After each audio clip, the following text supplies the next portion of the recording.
Right now, we got some news across the league to get into. The Cowboys have hired Matt Eberflus. Yes, that Matt Eberflus, the polarizing Matt Eberflus, headed to Dallas, where he will be the defensive coordinator on Schottenheimer's staff.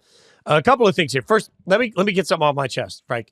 I don't think I've ever seen a press conference I hated more, and I've watched all of them, than Jerry Jones and the way he introduced Schottenheimer. If your goal is to make sure that you have told the locker room that this is your, like you want to empower your head coach, he did the opposite of that. He spent the entire time telling us what a brilliant genius he is by taking a risk on someone that simply doesn't deserve the job. Like, if you're trying to empower your coach coming into it, Jerry Jones did the worst job of that I've ever seen. For all the conversations we have of the failings of Jerry Jones, somebody's got to get in his ear and be like, hey, man, stop. Just don't talk. Like, stop saying the things that you think you need to say, because all you are doing is emasculating your head coach in front of the entire world and in front of the very organization he has to lead. Like, he empowered the message that Schottenheimer doesn't deserve the job. I had to get that off my chest. But that's why Brian Schottenheimer got the job, because he knows all about the circus. He has met the ringleader. He knows him very well. Like, any other coach might be like, what's going on here? I assume anyway that Schottenheimer's just kind of like, this Jerry being Jerry. We all know this is what Jerry Jones does. He says wild things. He does crazy stuff. He's masterful, absolutely masterful at playing us, the media. We talk about Jerry constantly. He knows this. He acts like the dumbest guy in the room when he's the smartest guy in the room. He is playing us like a fiddle that will talk about him talk about his team. This is just what he does. He's different than every other owner. You can't continually use glory hole in your press conferences over the years and be the smartest guy in the room. Somebody please tell Jerry Jones what a glory hole actually is. That's somebody all. Does need that's to tell all I him ask. That. That's okay. You got me on that one. I can't lie there. But yes, it was weird. But everything with Jerry's weird. Like, he's gonna say odd things, and he's it's just who Jerry is. And again, that's part of the reason he wants someone familiar, because he needs somebody who kind of knows how the operation runs there. I mean, if that's Ben Johnson sitting next to him or whoever has no idea how the Cowboys operate, it might be a weird situation. But with Jerry, it's just Jerry. This is the Cowboys. This is what you sign up for. Okay, so you mentioned having somebody with you that has some knowledge. I think that's why, for me, whenever coaches are hired, the most important thing that I look for right away is what's their staff look like. And as we've talked about before in the interview process, part of what you explain is what your staff will look like, who's going to be able to carry out your vision. There's a whole book that comes with this, basically. Candidates go in prepared with a laundry list of names. So we have one of those names, Matt Eberflus, coming in as the defensive coordinator for the Cowboys. To me, what it immediately screams in is someone that has some head coaching experiences. We can talk about Eberflus's failures, but if you're Schottenheimer, certainly, you grew up with a dad of a coach. Fine. I don't care about that. You need people around you to help sort of stabilize what your entire first-time process is going to be. Eberflus got a head coaching job because he was a great coordinator. Now he goes back to just having to be a great coordinator, but he does that with a level of knowledge of what it takes to be a head coach that if he has any relationship with Schottenheimer, he's going to be able to turn around and sort of poke and be like, hey, man, don't worry about that. In the grand scheme of things, this doesn't matter. Like, hey, man, keep an eye out on that. Like, there is some value to me in my mindset of a first-time coach hiring a former head coach to be a coordinator.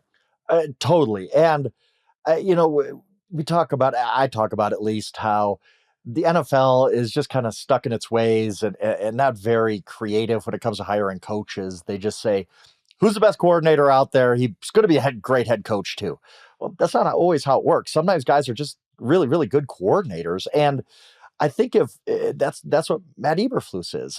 He was a really good coordinator. That's why he got the Chicago Bears job, because he knows how to devise a defense. So for everybody laughing about this hire and being like, oh, Matt Eberflus, how could they possibly hire him?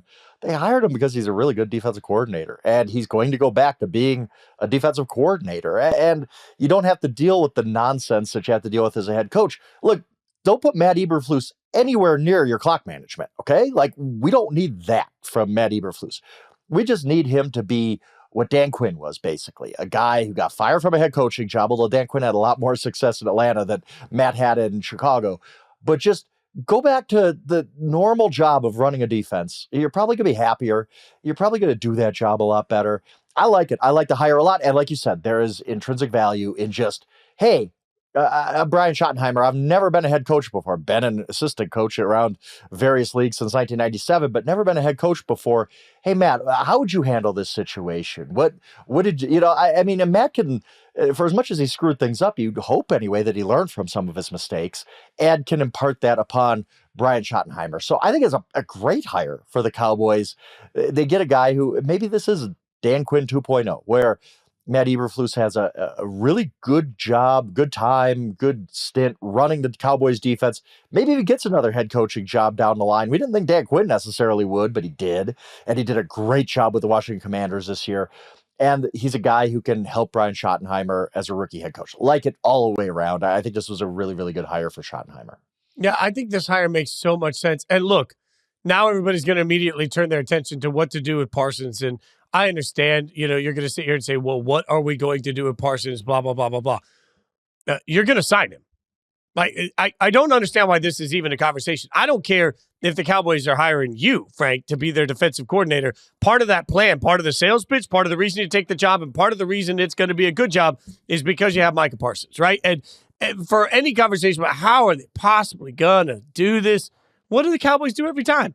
They take their time, they get it done, they overpay, they keep people there. And I don't mean they overpay for the talent they get. What I mean is that Howie Roseman for the Eagles has proven time and time again that the best path is to sign somebody early. And if you got to get out of the contract, get out of it. But you're going to sign people early so you can stack all the bricks the right way. Jerry Jones doesn't give a damn about that. Jerry Jones is just going to sign his guy. And if it goes all the way down to the 11th hour, he's going to be comfortable with it. In my mind, there is absolutely 0% chance that Parsons isn't playing for the Cowboys. When's the last time in their prime a Cowboys player was just allowed to walk away by Jerry Jones? It ain't going to happen. Right. Parsons is going to get a massive deal.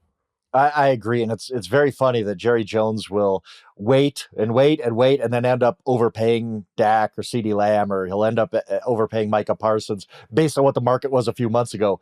And he just goes dirt cheap on his coaches. Like, he doesn't want to spend any money on a buyout, but he'll overspend because he waited too long to re-sign Micah Parsons. It's batty. I don't get it. But yes, unless the Cowboys just make the organizational decision of, hey, we can kind of restock the cupboards by trading Parsons. How many picks could we get?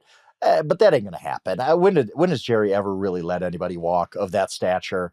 And if you're Matt Eberflus, not that he had a million options to be a defensive coordinator this year, but I'm sure one of the questions was, what do we plan to do with Micah? And if the answer was, well, we're not re-signing him, we're going to let him leave, I'm sure that would have not been a positive check mark on the Cowboys' side of the ledger for Matt Eberflus taking that job. So, yes, I mean, every defensive coach who's ever coached football would like a Micah Parsons on their side. You saw how their defense kind of was reinvigorated when Micah Parsons came back from that injury. He makes that big of an impact. One guy, like, he's that good that he just totally took their defense from being a pretty bad unit to being a pretty good one, a competitive one at least. So yeah, Micah Parsons is one of the best players in the NFL. Jerry Jones always likes to get the deal done. He always likes those press conferences where he's talking about what 9-figure deal he gave to a player. So yes, Micah Parsons, I assume 90% chance he'll be back with the Cowboys, and Matt Eberflus will be a smarter defensive coach because of it. Yeah, and by the way, I mean, not for nothing, Mike McCarthy was fired in part for not winning Super Bowls, like for only winning 12 games a year, right? Like that was the knock year in and year out. You telling me that, and we know that Jerry is not interested in a rebuild. He's not interested in pressing reset. He's shown that time and time again. So not having Parsons is not going to bring the Cowboys closer to a Super Bowl. Like that logic doesn't compute at all with the way Jerry Jones does business. So considering the pressure that's on Dallas to win immediately, considering who took that job, considering the hiring cycle, and considering Jerry Jones, I can't figure out any way to get to an equation that doesn't lead to a long-term massive deal for Parsons. And the Cowboys have figured it out. The real issue for the Cowboys isn't going to be the stars that they sign. The real issue is going to be, now that they're signing these stars continually, can they draft home runs? Like that, the other part of the Eagles equation, to go back to Howie Roseman, is that they continually hit in the draft. Like, look this year. I mean, obviously, Jalen Carter, a big part of that conversation for draft success. There's reasons, there's context around Jalen Carter falling. But look this year, Quinion Mitchell and Cooper DeJean, like two players that were drafted that have become absolute stars for the Eagles. Like the part of the Cowboys equation here that needs to be looked at isn't just who they're signing, it's who they're drafting, and they need to start hitting home runs in the draft. Yeah, absolutely. Eagles aren't in the Super Bowl if they don't draft those two defensive backs. Like that completely changed their defense, which was a liability by the end of last season, and it became a strength this season. So you are right. Look, they'll figure out the cap. Like teams do. There's always some gymnastics involved, and it's not always pretty by the end of it. But cap keeps going up. Like I don't think it'll go down at any point. So I think you just sign Micah and we'll figure it out. Like that's what Howie Roseman's done. I mean, he's got a lot of big contracts on the books, but it just doesn't bother the Eagles because they can figure it out and they draft really, really well. And so that is the big key for the Cowboys to say, what do we need to do to get back to where we need to be? And that's drafting. It's not going to be signing a bunch of guys. Look, I'm never in favor really of like spending a ton of money in free agency and having that be the crux of your roster. Like you could maybe sign a guy or two that's going to make a difference.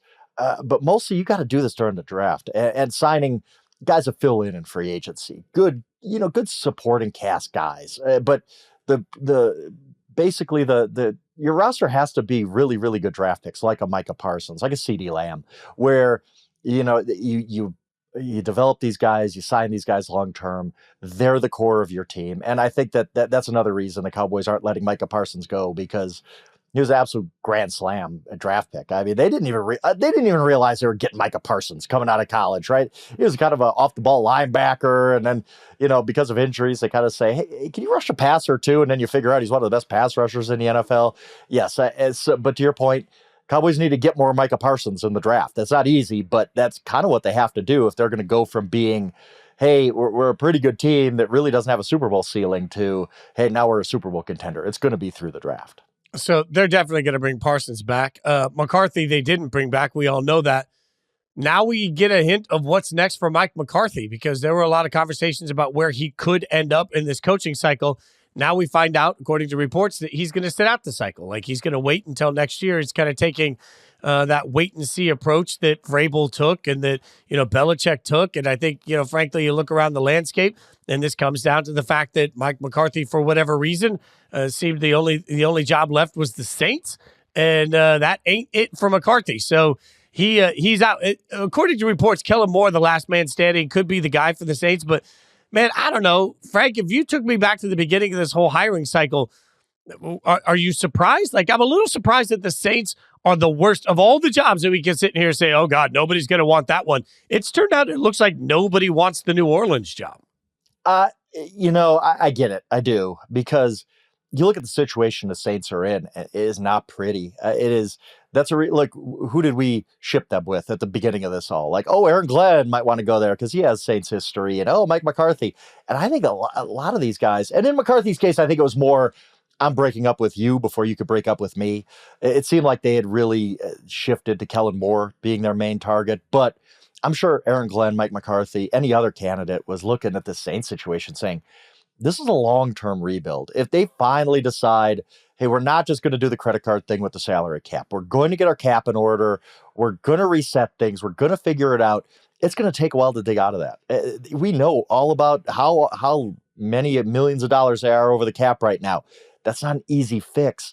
And they don't have a quarterback that they really are in love with anymore. They signed Derek Carr, and he's been fine, but he's not somebody who you're like, yes, that's a guy we can contend with, especially in a division that Baker Mayfield has been that guy. And Michael Penix Jr. might be that guy. Like the New Orleans Saints are in a really, really bad spot. They got a lot of aging veterans on both sides of the ball between Kamara and Davis and Tyrann Mathieu. And it's not a good job. It's a 1 of 32 job.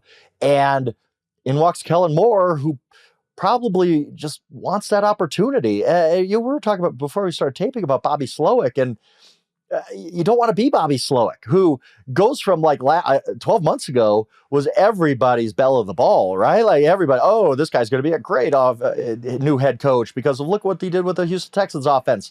And then a year later, he's fired. Like that happens more often than we like to admit with coordinators.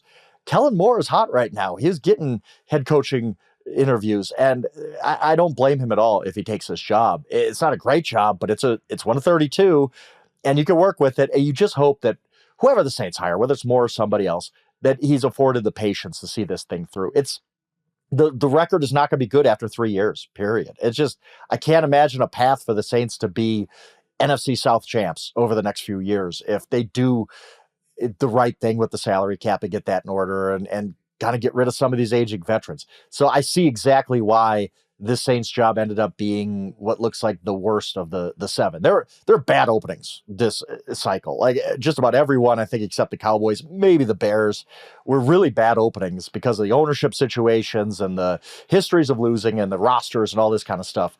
But it doesn't surprise me that much that the Saints ended up being number 7 in the which job opening is the best, because there's a lot not to like about the Saints job.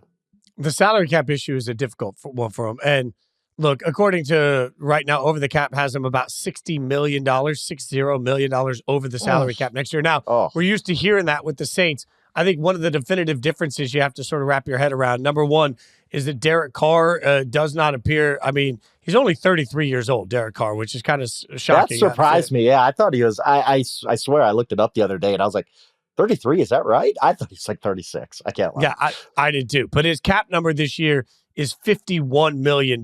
Like that's just so for a quarterback that isn't. And the problem is the way you typically get out of this, like Cam Jordan is their second highest cap number this year at $22 million. Well, Cam Jordan is 35 years old. Taysom Hill is their third highest cap number at almost $18 million. Right? He's 34-year-old tight end, coming right? Off injury, yeah, right. The hard part about this is a lot of times what you do to alleviate that cap is it's simple. You just restructure contracts, you push money down, and it's no big deal. Well, you can't do that with guys that are getting older and older and older, right? So when you start factoring in even if they want to look at it and say, well, I'll just take the dead cap hit of a post-June 1st cut on a lot of these players. Well, you're still going to have to replace that player. So how do you replace these players and have any money left to try and bring somebody in that can actually play these positions? And then on top of all of that, like, okay, so let's say that they decide that they don't want Derek Carr as their quarterback for the future. All right, well, you're picking 9th in the draft, in a draft that clearly doesn't have any great answers at quarterback. I mean, it's not like there's a clear-cut solution that fixes any of these things. So, right. And the obvious path there, Fitz, is you just have to suck it up for a couple of years. Like, there's two paths they can go with this salary cap situation or offseason in general. The Saints can say, all right, we're just restructuring everybody, and then we're going to see headlines in 2027 of, the Saints have cut Derek Carr and they're going to take on an $80 million dead cap hit. Like, that's what happens when you restructure. You can do that. That $60 million, the Saints could be under the cap. Like, I mean, they'll figure out a way to be under the cap just by restructuring everybody and some cosmetic stuff. Or you could take the other path of the right thing to do is just to say, we're going to stink in 2025, probably 2026 as well, but we got to do this. We have to reset the franchise, because what are we chasing? We're chasing trying to win 9 games and maybe the rest of the NFC South stinks. Like, that's not a way to live. You want to build a Super Bowl contender. And they're not doing it by restructuring 35-year-old Cam Jordan's contract. Like, that's just not a path to victory for the Saints long term. So they have to figure out, what are we going to do? And when you do the path B of just tearing it down and taking your medicine with the cap, you're also putting yourself in a better position in the draft, presumably in 2026, 2027, to maybe draft that quarterback with the first overall pick, the top 3 pick, whatever they're going to get. So, and as I sit here, I look at it and say, obviously, you got to go that path. And it's not going to be pretty for a couple of years, but to come out on the other side looking better. But that's how guys lose their jobs. And that's usually why you just go with path A and just restructure everybody. And the issues are going to be the next general manager's issue. Yeah, and the problem so look at the Broncos, obviously, sort of the big example everybody has of taking a massive cap hit to get rid of Russ. That works because they got Bo Nix, which we didn't think was going to be great, but it's turned out to be very good for them. And so now there's no question they did a great thing. They took the accelerated cap hit. They took all of it at once. And it's like, all right, now they can move forward. They can build around Bo Nix. That's great. Right now, I don't think there's a guarantee that Cam Ward or Shedeur Sanders, not even a guarantee. I don't think there's a high probability that Shedeur or Cam Ward end up being as good as Bo Nix. And we knew that last year. Those were real nuanced conversations we were having a year ago about the upcoming quarterback class. So it's not just that you can't look at it like, if you're going to take all of these hits, it's worth it if you're in a draft where all of a sudden you turn around and you're like, yeah, but we got whatever, we got Manning and we feel great about where we're headed for the future. So I just don't think they're in that envious situation. And I should remind everybody too, everybody wants to look at a post-June 1st salary cap cut. If you cut somebody and you designate it post-June 1st, less money hits, it spreads over 2 years. You can only do that to 2 players. Every year you can only designate 2 players as opposed to him first. Right now, the Saints have, 6 or 8 guys that all kind of need to be post to him first. Right. So, like, no, you're dead right about that. Yeah, it's ugly. It's ugly in New Orleans, and that's again, so many decisions in NFL circles get made because A, there's no patience for anybody, and B, these are human beings whose jobs are on the line. They realize if we do the quote unquote right thing and kind of try to build a winner for 2029. Well, I ain't going to be around in 2029 because we're going to go 2-15 next year. Like, that's why these decisions get made. That's why Derek Carr gets a $150 million contract, because people are looking out for themselves. Let's be honest. Like, and that's a human reaction. That's a human thing. Like, where are you doing what's quote unquote best for the New Orleans Saints? Not necessarily. Like, yes, you hope that the Venn diagram is the same, right? And it's good for the Saints and good for you. But you got to look out for number one, because these NFL owners are given 1 year, sometimes 2 years, 3 years. If you get 5 years, that is an incredibly long leash in the NFL these days. It just doesn't happen anymore. And that's why you wonder, like, how are the Saints going to go about this offseason, where the quote unquote right thing is just to say, boy, we are going to just trust the process, and we're going to stink for a couple of years, but we're going to be better at the end. But who in that building wants to do that right now? The wild thing is that I don't believe that the Saints can continue with Derek Carr. I also believe Derek Carr will start somewhere next year. Like, that's when you look at like, we're not talking about terrible. somebody. That's the thing about Derek Carr. He has not been terrible. Not terrible. He's just terrible. One of those guys. You're just one of those, like, really? Like, okay, I guess, like, this is kind of just the leftovers in the fridge, right? That's like, I guess that's fine. It'll get me through lunch, but it's not something you're excited to have. Like, it's just Derek Carr's there, and he's a perfectly reasonable NFL quarterback, but I don't think he's taken the Saints beyond what they've been already with him. So, by the way, Kliff Kingsbury pulled out of any consideration for the Saints. Doesn't surprise me. I think Kliff is trying to be the next Ben Johnson, but you mentioned the name earlier. Let's be clear. For every Ben Johnson, there's a Bobby Slowik, the offensive coordinator of the Texans, who last year impressed several teams with the head coaching interviews, but then took his name out to go back to the Texans. We all thought that was a brilliant decision. Now he's been let go a few days ago, and there's been all sorts of reports out there about of the arguments CJ Stroud and Bobby Slowik had even before he was drafted. Apparently he got into it. They got into it while dissecting some plays in the pre-draft process, and CJ Stroud thought their visits were terrible. So it's kind of funny now with that information to look back and think, man, Bobby Slowik took his name out of the hat. Like, Jaden Daniels looks like a superstar, but so does CJ Stroud. So I don't know. Like, I think there is a calculated risk to coaches deciding not to be a part of a hiring cycle that you have to acknowledge if they're maintaining their job as an offensive coordinator. Because what if injuries, all of these different things that play a part of it, what if your offense just falls apart? The Texans were decimated by injuries this year. I genuinely believe whoever they hire has a chance to put up better numbers than Slowik did, even if he's a worse offensive coordinator, because they'll have a healthy wide receiving core and they'll have a healthy offensive line. But nobody cares about that context. We just know that Slowik got fired. Yeah, I think one thing that I'm a proponent of, actually, is to look at these coaches who go back to be offensive coordinators or defensive coordinators and look at it from the lens of maybe that just makes them happy. Like, we all like to think that every single coach wants to be an NFL head coach, and that's the dream job. And in many ways it is. And I get it. There's more money involved. There's more prestige involved. But for somebody like Kliff, and I've never talked to Kliff about this, so I don't know, but I'm just projecting here. He's been a college head coach. He's been head coach of the Arizona Cardinals. There's a lot of stress and a lot of pressure, a lot of scrutiny that goes along with that job. Right now, he's just running an offense with one of the great young talents in the NFL. Maybe that's just what makes him happy. Like, really, like, and there's nothing wrong with that at all. Like, he was part of a big part of a team that just made the Final Four of the NFL. And he wants to see this thing through with Jaden. And maybe he's just like, you know what? I don't have to deal with weekly press conferences. I don't have to deal with one of my players gets in trouble, what to do and to answer for it.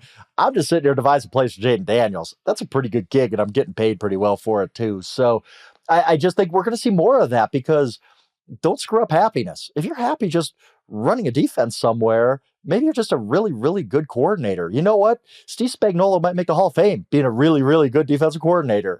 There's nothing wrong with that. And I think that we just project, like, Kliff Kingsbury's got to strike while it's hot and get a head coaching job now. Maybe he's like, you know what? I don't want to go to the Saints and go 2-15 and get fired after 1 year. What good does that do me? I'd be miserable doing it, and then somebody else is going to be with Jaden Daniels the next 5 years running that offense.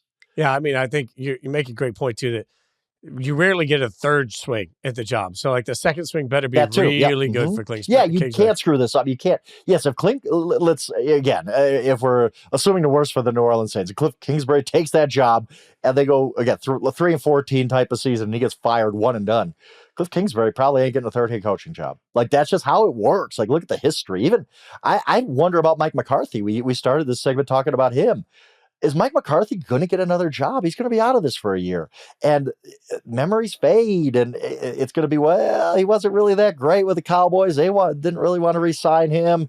He never won enough with Rodgers, and there's this new hot name here that I'd rather go out and hire. And there's no guarantee Mike McCarthy's ever getting a third head coaching job. And I get why he's taken this year off. And again, I think it was more, I'm breaking up with you before you can break up with me, because I think the Saints had already kind of moved on to Kellen Moore. But sitting out this year, I don't think helps Mike McCarthy get another head coaching job. His next job might be, if he really, really wants to be head coach again, to be an offensive coordinator somewhere and kind of build back for a year that way. Also, a big difference for McCarthy. McCarthy's contract expired. I just want to remind everybody, coaching contracts are fully guaranteed, which means that Kliff Kingsbury is still being paid by the Arizona Cardinals. Like it's just a reminder. Like, the Raiders are still being paid by Texas Tech at this point. We don't even know. My God, like the Raiders are still paying all of their former coaches at this point. Like, it is alarming. Flores collecting checks out there. Yeah. Hey. It's Joe Bugle keeps coming up in my mentions. All right. We're going to hand out some grades. All right. Frank and I don't think either of us loved report card day as much as Jory. So now that Jory's gone, we can have some report card fun with grades that she never saw, because they won't all be A's. We're going to grade all of the coaching hires. We're going to do it after a quick break. Introducing Daily Draw, the latest free-to-play game from Yahoo Sports. Daily Draw gives you a pack of 6 prediction cards every day based on the day's biggest sporting event. Download or update the Yahoo Sports app on the Apple App Store or Google Play and join the action with Daily Draw today. You know what? We're going to throw out grades here, but we're going to do it with a caveat. And I'm going to hope to God that this makes it into the episode, because really producer Stone controls that. Stone, I'll send you a Starbucks gift card if you make sure that this gets clipped, and make sure that people hear this when we throw out these grades. None of us know.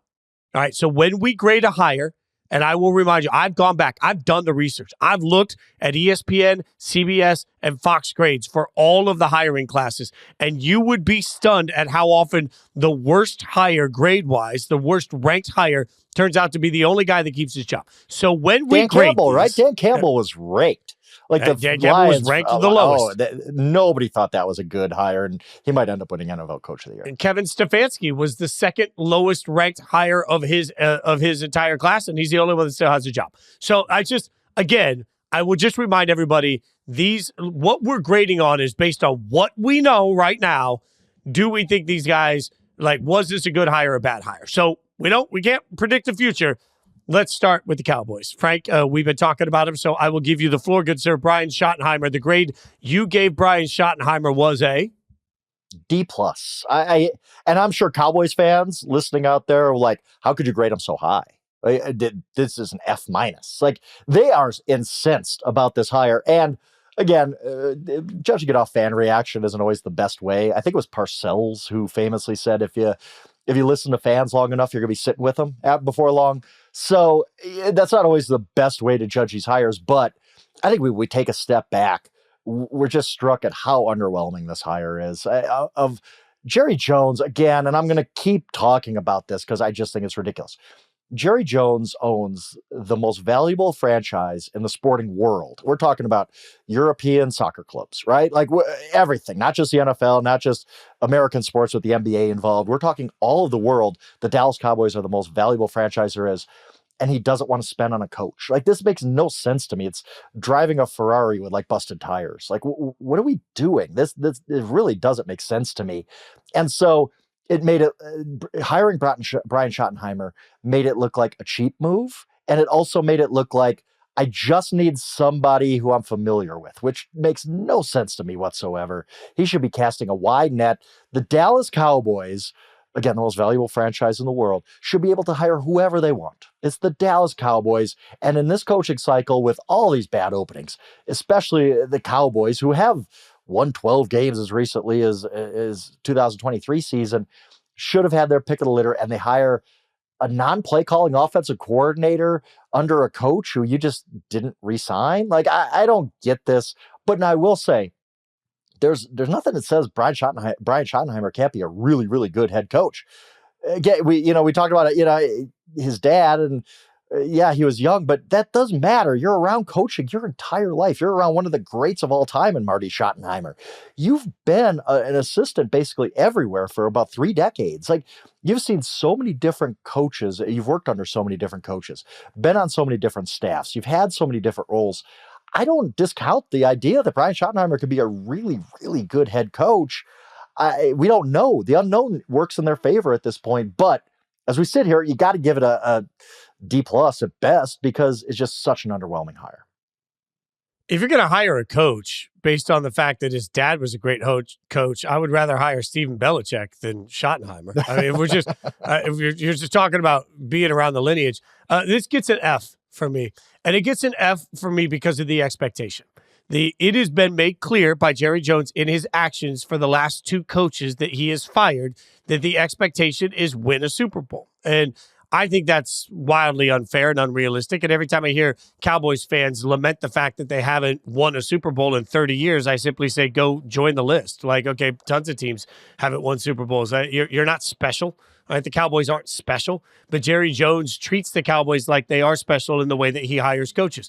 So to me, if you're firing coaches because they can't win the Super Bowl, how can you possibly warrant bringing in somebody that you have no idea if they're capable of leading men to a single win? So I needed somebody in this job that had proof of concept, because I think that's the only way that you can actually get over that hump. Like, if everything breaks right and the Cowboys are perfect this year, we have no idea who Brian Schottenheimer will be in the playoffs as a head coach. And it would be fair to say, hey, if he hits a wall, of course, it's first-time head coach. Like, he's got to learn from that. So Jerry just hired somebody that a reasonable conversation will be he's going to have to learn some because he's a first-time head coach. When your expectation is Super Bowls, you can't get away with that. This is an F.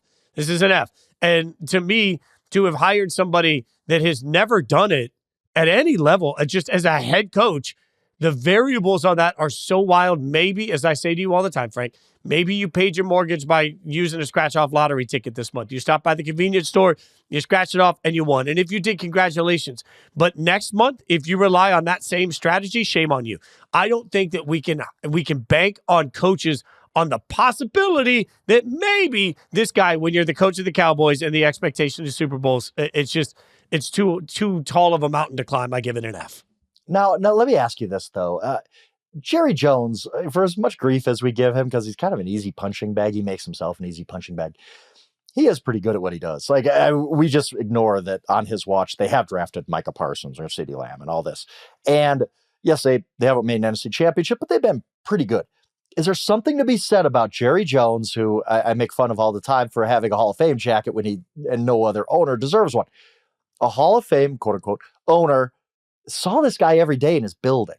I mean, the familiarity thing to me is kind of dumb, but he saw Brian Schottenheimer all the time.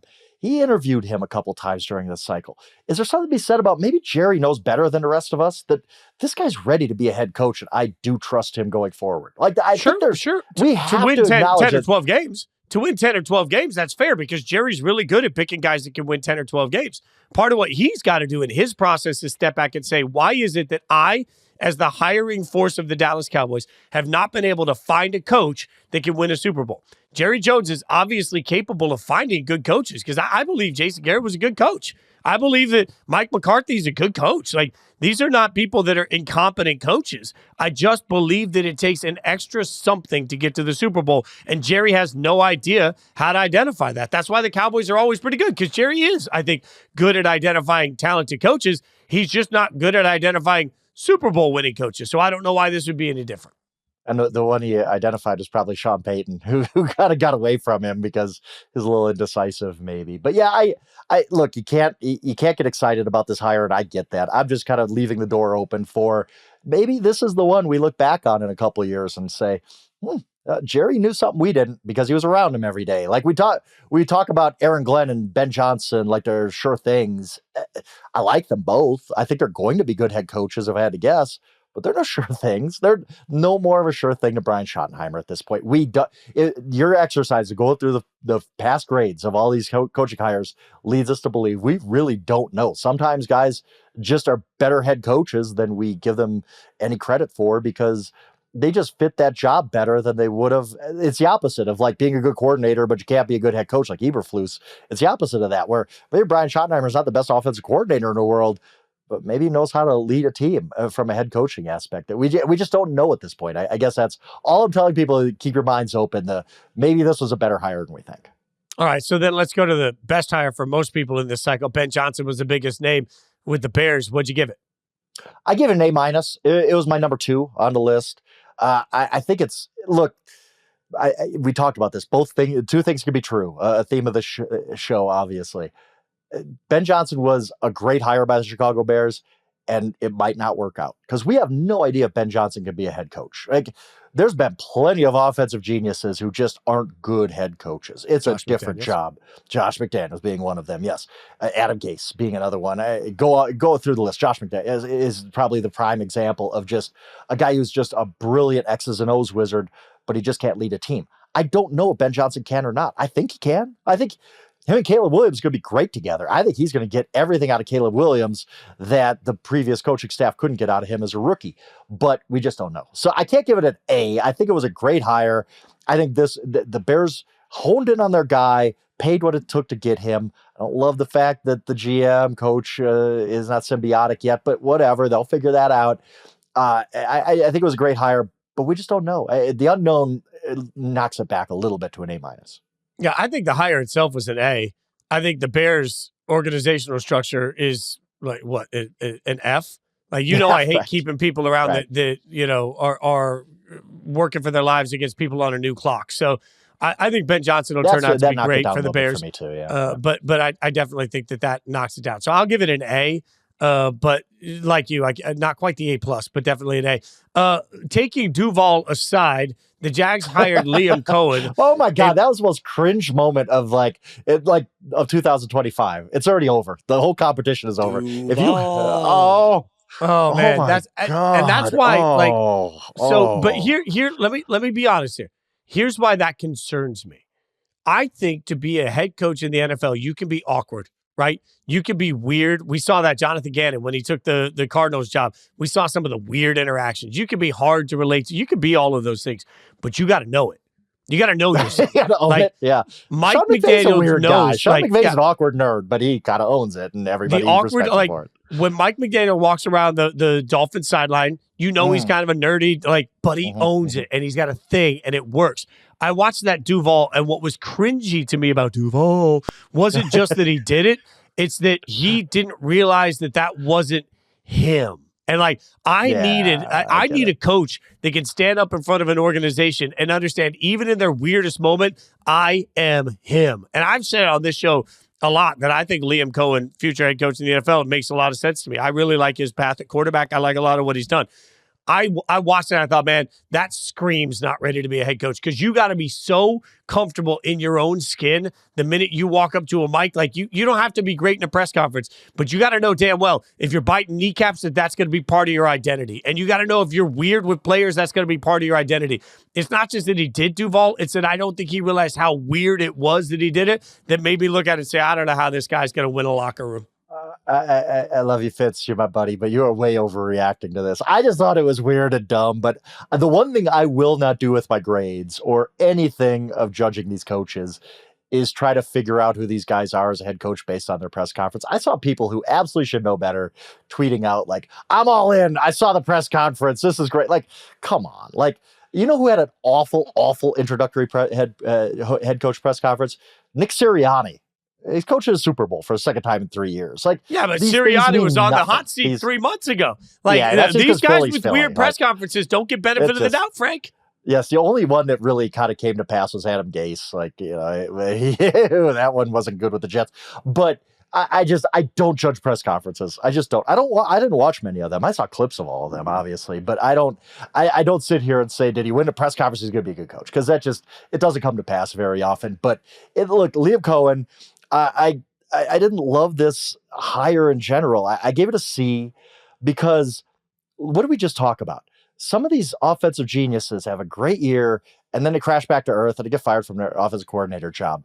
Liam Cohen basically had one great year. And I don't know that it was a great year. Like, don't get me wrong. The Buccaneers offense was awesome. Great play caller, all of this stuff. But I don't know that necessarily means like he's here. This is our guy. He's never going to fail. I think he could be good, or he could be really bad and just had a good year with Baker Mayfield, who's all of a sudden making stars out of offensive coordinators and getting them head coaching jobs. Liam Cohen has had 2 NFL offensive coordinator jobs. First one was with the Rams, and they were 32nd in the NFL in yards gained that year. It did not go well. He went back to Kentucky, where he was good there too, then came to the Buccaneers, had a good year there. Do I think Liam Cohen's probably a pretty good offensive mind and going to be head coach? I guess, yeah, but I just think we get too caught up when, like, this guy called great plays for a year, it means he's going to be a great head coach. I don't know. That's why I gave it a C. I'm right in the middle of the road on Liam Cohen. It has nothing to do with being very awkward during a press conference. Yeah, well, I'm at a D on it. And again, you mentioned it, 2021, Kentucky, 2022, Rams, 2023, Kentucky, 2024, Tampa Bay. Don't love the way he left Tampa Bay either. Like, he flies from job to job to job. That does seems to make a lot of lateral movements in the process. Like, from the outside looking in, not knowing Liam Cohen at all, it just feels like the Music Man. Like, 76 trombones. He's going from school to school and selling a bill of goods. But, like, what's the band concert actually look like? And how much of last year's band concert was about, the instructor, and how much of it was about Baker Mayfield, who at this point has proven that he is an absolute coach. He's a star maker. He's a star maker. Like, as crazy as that sounds, probably because we underrate Baker Mayfield and we're like, oh my God, Baker had another great year. Must be his offensive coordinator's a genius. Like, Baker might just be good. Like, he was first pick for a reason. But yeah, I will say that when I was grading these, ranking these, the way Liam Cohen, the whole situation played out with the Buccaneers did affect a grade. Like, I think that's something over his head for a while. Now, I get why he did it. We talked about this. Anybody would have done it. He got $13 million-ish to leave his former job. Anybody would have left. But how you handle leaving is a statement to who you are. And, like, when you're going to stand up in front of your team and you're going to ask for things like accountability and you're going to ask for things like communication, honesty, and look out for your teammates and all of these things that coaches say, all you have to do is a quick Google search on all of the reports of how that went down. And you're going to look at it and say, I don't know, man, like, where were those tenants when you were with Tampa Bay? Yeah. Like, he's going to have to overcome that. There's no question. All right, so we got more to grade. We'll get some grades in. We haven't mentioned the Raiders yet, or the best grade in the cycle. We'll do that when we come back. Okay, Frank, I watched the press conference. Let's just dive right into my beloved Raiders. Helmet behind me. I watched the press conference, and I mentioned Joe Bugle because I remember Joe Bugle's press conference. Like, I've watched so many of these at this point. You probably have. I've done what you talked 31 years, right? Oh, man, I remember Dennis Allen's press conference, and I was like, yeah, like, he's got a thing. Yeah, it turns out the thing he's got is crappy coaching. I watched Antonio Pierce's press conference, and I think I was pretty balanced with you at the time of, like, I understand why he shouldn't get the job, and I understand why he will get the job. I've tried to be balanced in all of these. I will give the hire of Pete Carroll. I'll go first here because I don't want to yell at you. I'll give the hire of Pete Carroll a B, and I will give the part of that is part of the press conference, not because of what he said or like he came in and handled it with this. I felt like I was watching somebody incredibly aware of what they were doing and aware of what the job entails. And sometimes first-time head coaches, like, I think Duval's a bit of a misstep. Like, I think that sometimes you come in and you get so caught up in the emotion.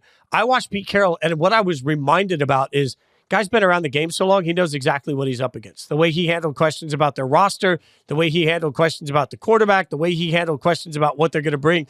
Philosophy-wise, it felt more than just a coach giving you a rah-rah speech. It felt more like a CEO that steps back and is like, yep, I know how to build business, and this is how we're going to build business.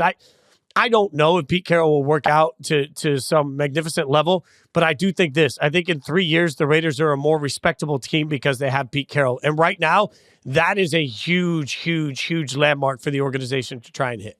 Yeah, and if you've ever been around Pete Carroll, we both have, he's very confident. He is very charismatic. Like, and you could see, I'm not trying to grade the press conference here, but that comes across in team meetings too. I think he has a respect around the league from his players that is going to matter in any job he was going to take, especially the Raiders job where he's trying to build a culture. I had a really, really tough time with this grade because I looked at it, I listened to you when you talked about this and basically saying like, yeah, the Raiders haven't had really a great head coach probably since Gruden the first time around, right? Like when you go through 15 coaches in 31 years, if you can get 3 great years out of a coach, that's better than we've been doing. So I listened to that and I agree. Pete Carroll's a hell of a coach. Like USC, Seattle, he just wins. He knows what he's doing. But at the same time, I can't get over the fact that a team that's nowhere near competing for any kind of a championship, not even a division championship, just hired the oldest coach in NFL history. Like that just, I can't get over that. That's why I gave it a C, just middle of the road. I see the upside. I see the downside.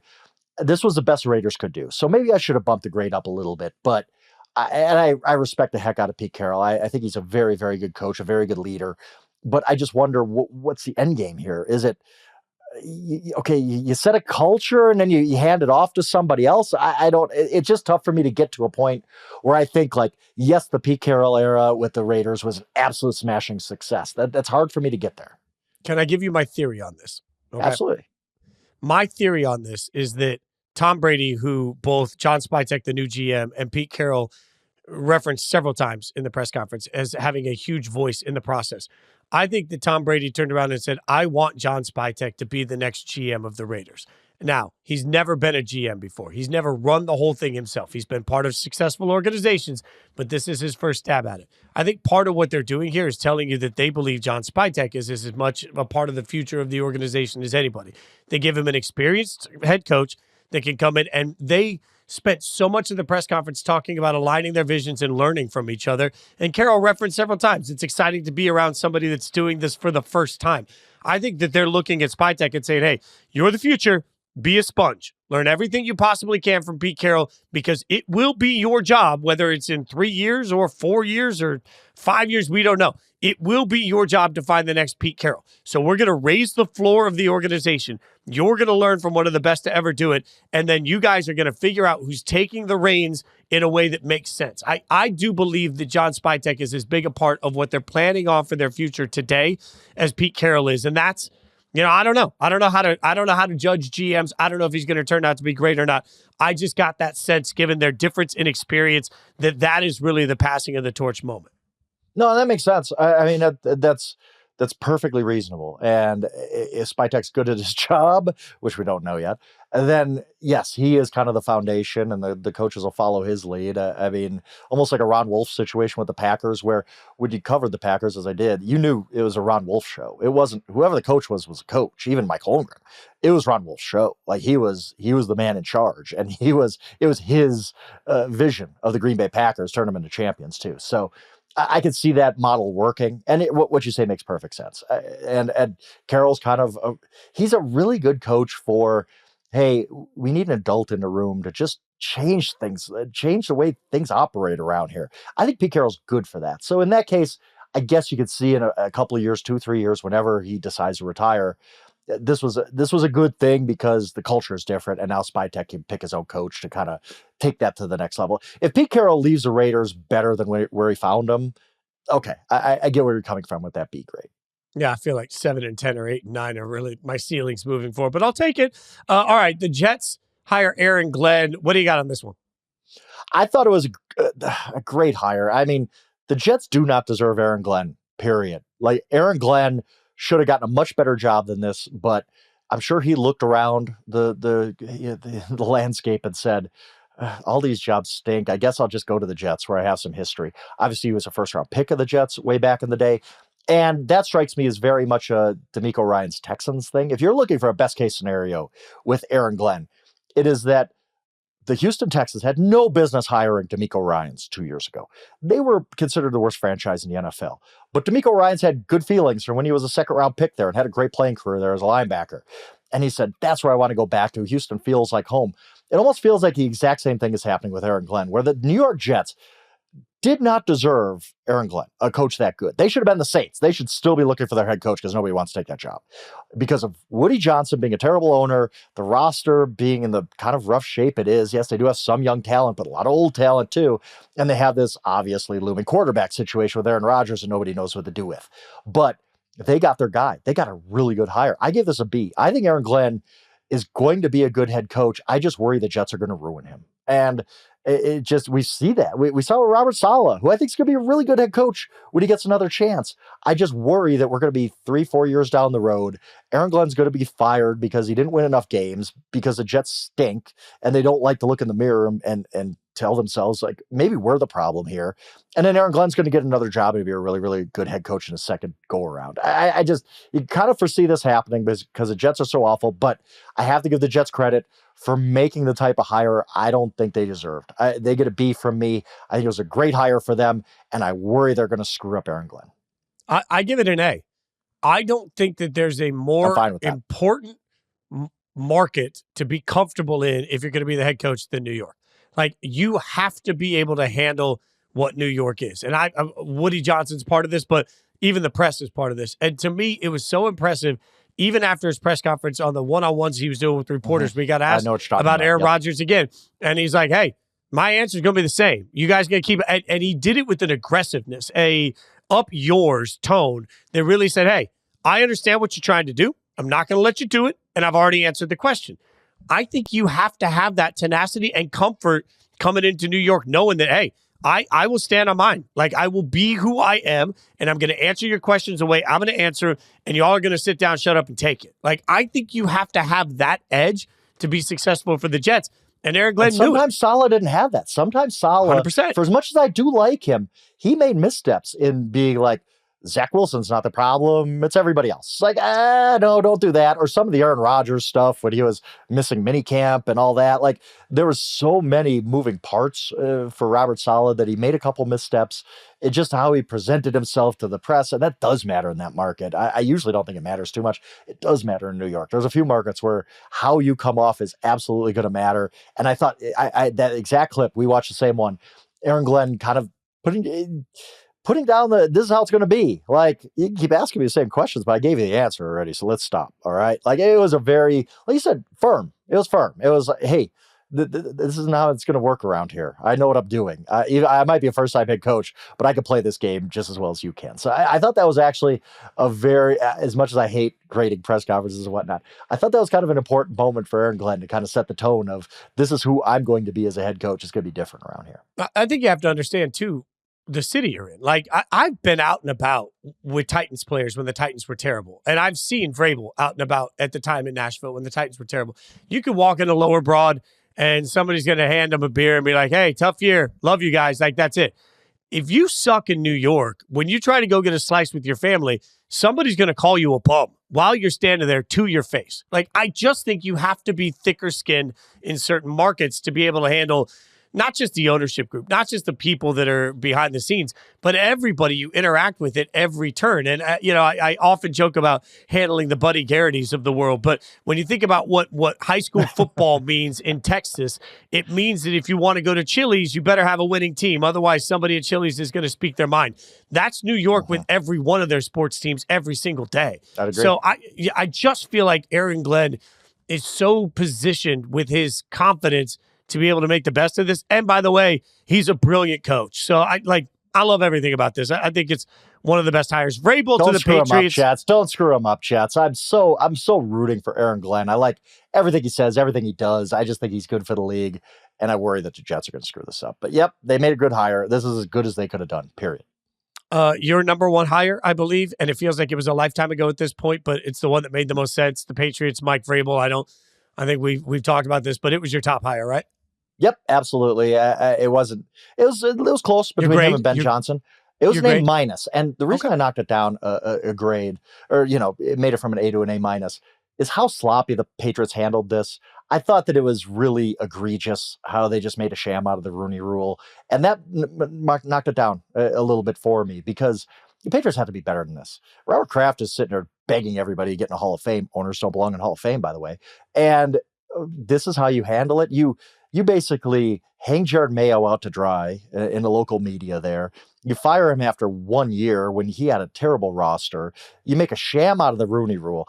You ended up with the right answer on the test. I'll give you that. Mike Vrabel's a heck of a football coach. Like, he was, to me, the best possible hire anybody could have made. But we all knew he was going to the Patriots, and the Patriots kind of had an embarrassing process to get there. And that knocked it down a little bit for me. Now, Mike Vrabel is going to be a good football coach for them. We're going to look up in 3-4 years when Drake May is at the height of his powers and they've rebuilt the roster, and we're going to say, what a hire that was with Mike Vrabel. And I have no problem with that, but I do have to at least acknowledge that I did not like any way the Patriots went about their business with this hire, as far as just Rooney Rule kind of stuff, and with Jared Mayo too. When we all know Black coaches really struggle to get second chances, they struggle with patience on the job, and the Patriots were really egregious with this, and I did not like that at all. But Mike Vrabel's a really good football coach. Like, I have a tough time arguing with that. Like, this is a guy who is going to set the tone there. He's going to get the most out of the roster.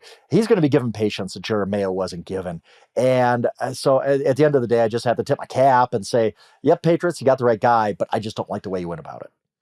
So I do think that the Josh McDaniels offensive coordinator thing is going to be interesting. I'll go back to, I've talked to 5 or 6 players that played for the Patriots during his time as offensive coordinator. And one guy played in the NFL for years and said that when he got into that offense, it was truly like reading a foreign language. I do think we have to at least understand, as good as Josh McDaniels is as an offensive coordinator, it is going to be piling a ton of new verbiage, a ton of new concepts, a ton of new everything on Drake May, which I love Drake May, and I think he can handle. But boy, you better be sure your quarterback is just capable of assimilating all of that information quickly. That's part of what didn't happen for his offenses with the Raiders. That's part of why, particularly in the red zone, they really struggled under Josh McDaniels. Like, it's just the concepts are a lot. So I understand. I think the Vrabel hire, I give it an A+. I would have loved to have been the coach of my favorite football team. I think when you're talking about staff building, for all of the expectations that we have, because Mac Jones went to a Pro Bowl his rookie year with Josh as his offensive coordinator, I think everybody's immediately assuming this meteoric rise. I just wouldn't be surprised at all if it takes a year for Drake to get comfortable with everything that Josh is asking him to do. The Patriots have that year to give. They're not suddenly going to be a great team next year. That's the thing. They have to know 2025 is just a transition year, right? But can they be patient? Like, can any fan base anymore be patient with the development of a young quarterback? I don't know. I hope they can be, but I don't know. The Saints.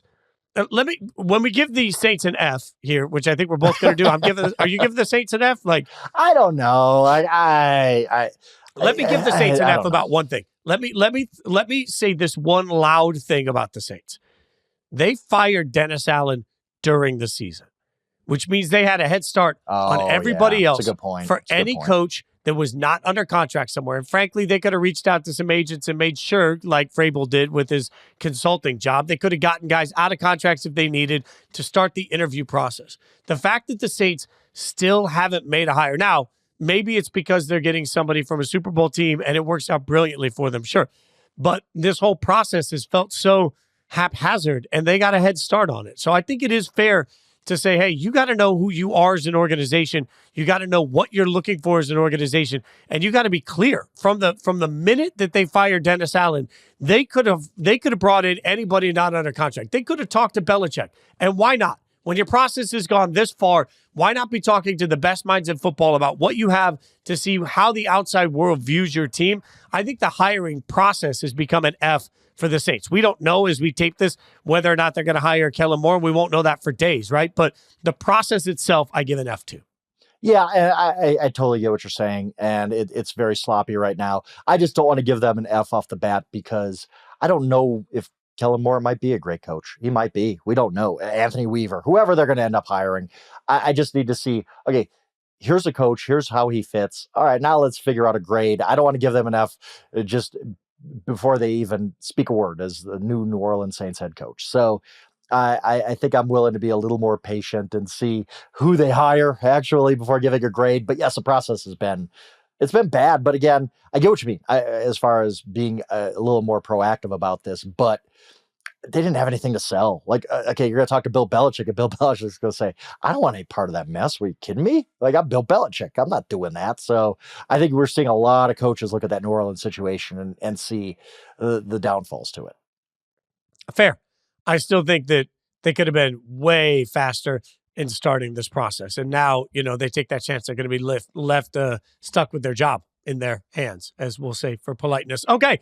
Follow us all on social media. Remember, we're going to be back next week live from the Super Bowl, but we'll also be here Friday with C-Rob, breaking down all the latest information. We know that things change constantly, so we will be here to cover every single ounce of it. And also, thanks to Stone for doing all of the work of making us sound beautiful, particularly apologies for the sniffles. Guys, I got a sinus infection. I'm playing through it. It's my flu game, all right? So sorry for the sniffles. Stone, appreciate your work. We will be back Friday with C-Rob. Be sure to rate, review, subscribe, spread the word. We appreciate you guys more than you know. Have a great week. Thanks for listening.